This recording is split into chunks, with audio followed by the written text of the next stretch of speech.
Em Naruto, podemos ver que cada personagem possui um estilo único de luta, onde abrange diversas características, sendo essas o uso de ilusões através de genjutsus, golpes dos mais variados elementos em seus ninjutsus, ou até mesmo a posse de marionetes em suas batalhas, como vimos de costume nos habitantes do País do Vento. Mas e quanto aos estilos marciais? Existem diferenças gritantes no mundo shinobi, e é sobre isso que vamos falar no vídeo de hoje. Vamos falar sobre qual é o melhor estilo de arte marcial utilizando apenas os punhos com o objetivo de quebrar seu inimigo na porrada. Sendo assim, vamos analisar 4 estilos de artes marciais e vou deixar um de bônus no final do vídeo, pois esse último é a verdadeira arte de quebrar seu inimigo na base do soco e pontapé. Agora, sem mais enrolação, bora pro que interessa. Punho forte. Dentre todas as artes marciais no mundo de Naruto, esta é a mais básica quando vamos falar sobre sua funcionalidade e execução, se consistindo apenas na forma mais pura e bruta de quebrar seu adversário na porrada da maneira mais literal possível. Esse estilo de luta popularizado por Guy e Rock Lee envolve o uso máximo de sua força física para golpear sem dó nem piedade, precisando passar por um intenso e rigoroso treinamento para sempre evoluir os limites físicos de seu corpo. Ou seja, dentre todas as artes marciais presentes em Naruto, essa é a que mais se assemelha com o estilo de luta existente em nosso mundo, onde o princípio é atacar primeiro e com toda a força. Por mais que as duplas de bestas de Konoha possam ter uma força descomunal para humanos normais, eles se destacam ainda mais neste quesito por conta do uso da técnica proibida dos 8 portões, onde acaba por lhe fornecer um aumento exponencial de seus status. Para o domínio do punho forte, não é necessário aprender o uso deste jutsu proibido, mas o que podemos analisar, de acordo com o desempenho dos praticantes desta técnica, é que para um domínio máximo do punho forte, o treinamento dos 8 portões anda lado a lado.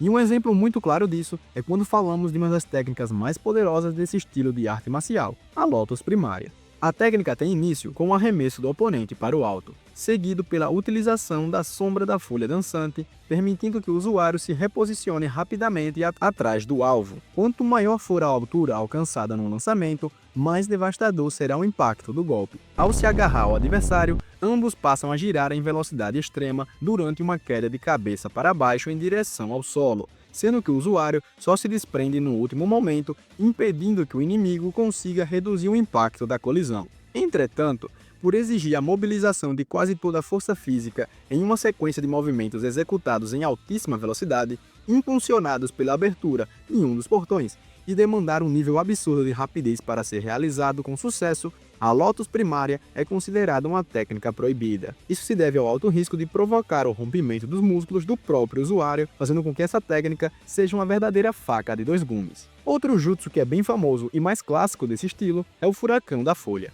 O Furacão da Folha é uma das principais técnicas de taijutsu utilizadas por Rock Lee, onde o praticante executa uma sequência de chutes altos e baixos, todos tão velozes que até mesmo o Sharingan encontra dificuldade para acompanhá-los. Quando Rock Lee aplicou essa técnica contra Sasuke, ele iniciou com um chute alto para trás, usando a perna esquerda, movimento que serviu de impulso para emendar um chute baixo com a perna direita. Apesar do primeiro golpe causar dano por si só, sua função principal é distrair o oponente, obrigando Sasuke a bloqueá-lo e, consequentemente, deixando vulnerável a um segundo ataque. Agora a parada começa a ficar complicada, já que foi por um detalhe que a técnica de luta do terceiro lugar não conquistou a medalha de prata neste vídeo. Indo para o terceiro lugar, vamos para o Punho Gentil. O estilo desenvolvido pelos Hyugas, graças ao domínio de sua Kekkei Genkai, é um dos mais poderosos, sendo extremamente difícil de lidar. Ele é o total oposto, sendo o lado contrário da moeda se colocado em paralelo com um punho forte. Esse estilo de combate se consiste na provocação de danos internos através de golpes efetuados na rede de chakra do adversário. Consequentemente, isto além de permitir o bloqueio da rede de chakra, acaba por provocar ferimentos em órgãos internos. Para executar esta técnica, o usuário injeta cirurgicamente uma porção de sua própria energia diretamente na rede de chakra do seu oponente, provocando danos aos órgãos próximos devido à ligação íntima entre eles e o sistema de circulação de chakra. Ou seja, mesmo que seja uma mínima dedada, já é capaz de ocasionar graves ferimentos, e é por isso que a técnica possui esta nomenclatura suave. Ao bloquear os tenketsus, o praticante do punho suave passa a controlar o fluxo de energia do inimigo, gerando desordem em sua rede de chakra. Esses pontos específicos, que somam 361 no total, funcionam como intersecções do sistema circulatório do chakra. Dessa forma, o usuário pode forçá-los a se abrir ou se fechar conforme sua própria vontade. Isso influencia diretamente na capacidade do alvo de usufruir da liberdade de seu chakra, o impossibilitando de realizar jutsus consequentemente. No arco de resgate ao Sasuke, em sua luta contra Kidomaru, Neji percebeu que qualquer matéria formada a partir de chakra pode ser desfeita pelo estilo marcial desenvolvido por seu clã. E nós podemos ver ele por este seu conhecimento em prática quando se mostrou capaz de expelir chakra pelos tenketsus de seu próprio corpo a fim de se libertar das teias construídas por seu adversário, ou quando ele foi capaz de moldar a sua própria energia em um formato pontiagudo para que pudesse cortá-las ao meio. Entretanto, não foi explicado detalhadamente se essa técnica pode ser utilizada por qualquer praticante do punho suave, ou se apenas por aqueles que conseguem enxergar os tenketsus. Como a rede de chakra não é visível a olho nu, o Byakugan se tornou essencial para que seu estilo seja empregado com total eficiência. Por ser um doujutsu de exclusividade do clã Hyuga, esta técnica tornou-se marca registrada e um estilo de combate secreto dentre os membros do clã. Embora associado a um estilo de luta mais sutil e preciso, não se surpreenda ao ver o Hyuga utilizando de uma força física mais acentuada em seu combate de curto alcance, visto que eles podem atribuir sua força ao seu toque, gerando o efeito adicional, onde consegue repelir seu adversário para longe.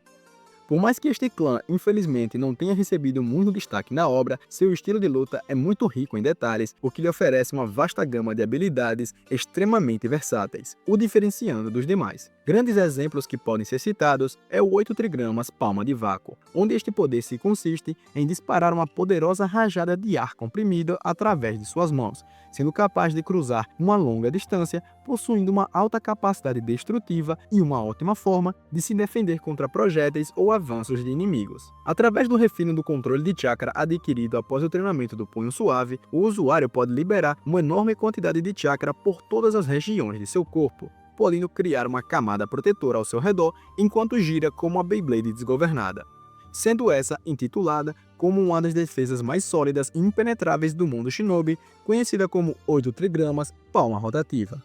Isso que nem sequer eu falei do estrago abrupto que a técnica dos 64 golpes pode fazer, ao interromper de maneira bruta e direta os tenketsus de chakra do seu adversário, o impossibilitando de se mexer após essa investida. Sem sombra de dúvidas, o punho suave é uma técnica extremamente poderosa e interessante, que foi mostrada muita coisa sobre, mas que não recebeu um devido aproveitamento de potencial. Acredito que todo fã de Naruto gostaria de ver o que um verdadeiro mestre do punho suave poderia fazer contra grandes Nukenin que cercavam o mundo shinobi. E é por conta disso que ele acaba perdendo o segundo lugar para o punho adamantino. Esse estilo de luta foi popularizado por Sakura Tsunade, onde é caracterizado pela liberação explosiva de sua energia nas extremidades de suas mãos e pés. Através do controle refinado de seu chakra, o usuário recebe um aumento exponencial em seu atributo físico, lhe rendendo uma força monstruosa capaz de conseguir destruir as costelas do Susanoo de Madara Uchiha, ou até mesmo a quase levar Jiraiya a Obito quando ele estava realizando algumas de suas pesquisas. Apesar de ser uma técnica extremamente poderosa e complexa de se lidar, pois qualquer golpe, mesmo que seja o mais breve possível, pode lhe configurar o status de estampa de camisa, as principais usuárias desse estilo de combate não possuíam uma alta velocidade, demonstrando que este atributo é bem importante quando auxiliado com o uso desta habilidade. Por serem ninjas médicas, elas se destacavam perfeitamente nesse estilo de combate graças ao controle minucioso de seu chakra. Outrora, já vimos outros shinobis extremamente poderosos usufruindo deste estilo de combate, como é o caso de Hashirama e Naruto, por mais que seu estilo de luta não seja completamente baseado nesta forma de lutar. Se pudéssemos unir essa técnica de combate a um poder interessante, seria Kekkei Genkai presente no filme Herdeiros da Vontade do Fogo, o estilo Velocidade, onde o nome já é bem autoexplicativo. Este poder lhe oferece uma super mobilidade no campo de batalha. Agora imagina se esse fator fosse atribuído a Sakura, por exemplo, que além de possuir um soco extremamente poderoso e destrutivo, ela seria capaz de emplacar diversos ataques simultâneos sem dar chance do inimigo conseguir desviar, porque sabemos que tentar defender não é uma possibilidade muito viável. Outro personagem que poderia ser ligado ao uso deste poder seria Maitogai. Sim, ele já é um monstro de combate físico graças ao seu punho forte e o uso dos 8 portões. Mas agora, imagina se junto de todo esse pacote, ele tivesse um controle altíssimo de chakra, sendo capaz de adquirir o punho adamantino. Não existiria adversário ou defesa sequer que fosse forte o suficiente para resistir a um simples soco da besta verde de Konoha. Ele seria tipo Saitama do mundo shinobi. Mas o real motivo deste estilo de arte marcial ter ficado à frente do punho suave se deve ao seu gigantesco fator destrutivo. Ambas as técnicas são extremamente difíceis de se defender, visto que o estilo marcial dos Hyugas só precisa de um simples toque para ser efetuado sem problema algum. Mas o que causa sua queda do ranking é que ele pode ser defendido através de escudos de chakra, como por exemplo é o caso do Susanoo dos Uchihas. Enquanto o punho adamantino, se colocado o chakra necessário, pode romper a defesa de energia na base da porrada. Ao contrário do punho forte, ambas possuem efeitos adicionais poderosos e ótimos no que ela se propõe a fazer, e foi por um mínimo detalhe que o punho gentil não conseguiu ocupar a vice-colocação neste vídeo. Mas agora, chegando ao último representante desta lista, temos o taijutsu supremo no mundo de Naruto, o Kumichi do Sapo. De todos os itens dessa lista, esse foi o poder responsável por fazer Naruto rivalizar apenas com a maior ameaça do mundo shinobi que conhecemos naquele instante: Pain, o ninja que havia herdado os olhos do sábio dos 6 caminhos, o Rinnegan. O chakra do Senjutsu, empregado durante o modo Sennin, estimula o corpo de diversas maneiras, elevando a velocidade, reflexos, força, resistência e a durabilidade do usuário. Graças a esse aprimoramento, o eremita é capaz de realizar feitos extraordinários, como saltar por enormes distâncias, quebrar materiais afiados apenas com as mãos e erguer objetos muitas vezes maiores do que o seu próprio corpo. O exemplo mais claro disso foi quando vimos que Naruto conseguiu arremessar um gigantesco rinoceronte como se estivesse jogando uma bolinha de tênis para o seu cachorro de pegar. Ao empregar o Kumichi do Sapo, a energia natural absorvida pelo praticante é convertida em chakra natural, envolvendo o usuário em uma aura formada por essa mesma energia. Essa aura funciona como uma extensão do próprio corpo e não pode ser percebida por pessoas comuns, sendo visível apenas para aqueles que dominaram o Senjutsu. Com o uso dessa aura, o praticante consegue aumentar tanto o alcance quanto o impacto de seus golpes físicos, fazendo com que seus ataques, que normalmente seriam evitados ou aparentassem errar, acabem atingindo o alvo. Foi demonstrado que um único golpe possui força suficiente para nocautear completamente e até eliminar um oponente de maneira semelhante ao punho adamantino. Além disso, o aumento significativo de velocidade, reflexos e principalmente do sensoriamento de chakra proporcionado pelo modo Sennin, aliado à movimentação precisa e técnica do Kumichi do Sapo, permite ao usuário desviar de ataques inimigos no último instante possível. Sua habilidade de percepção neste estágio é tão aprimorada que foi ela a responsável por fazer com que Naruto conseguisse desviar da investida do terceiro Hokage e contra-atacá-lo com um Rasengan em seu braço. Uma outra habilidade demonstrada pela criança da profecia com o uso deste poder foi a da colisão do sapo.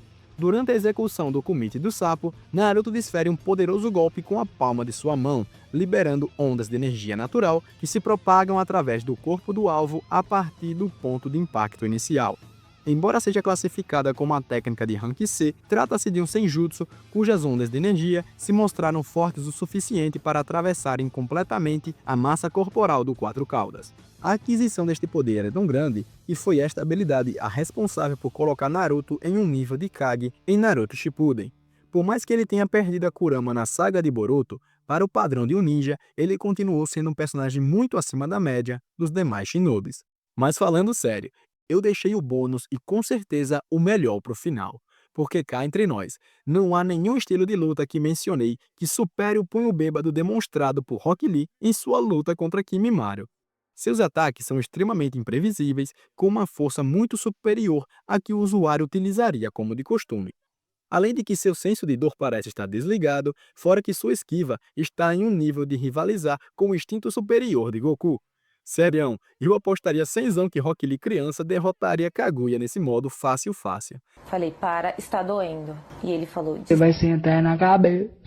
Mas e aí, concorda com minha opinião ou discorda completamente dessa lista? Deixa aí nos comentários. Eu vou ficando por aqui, mas antes disso lhe desejo uma boa vida. Valeu, falou e até a próxima.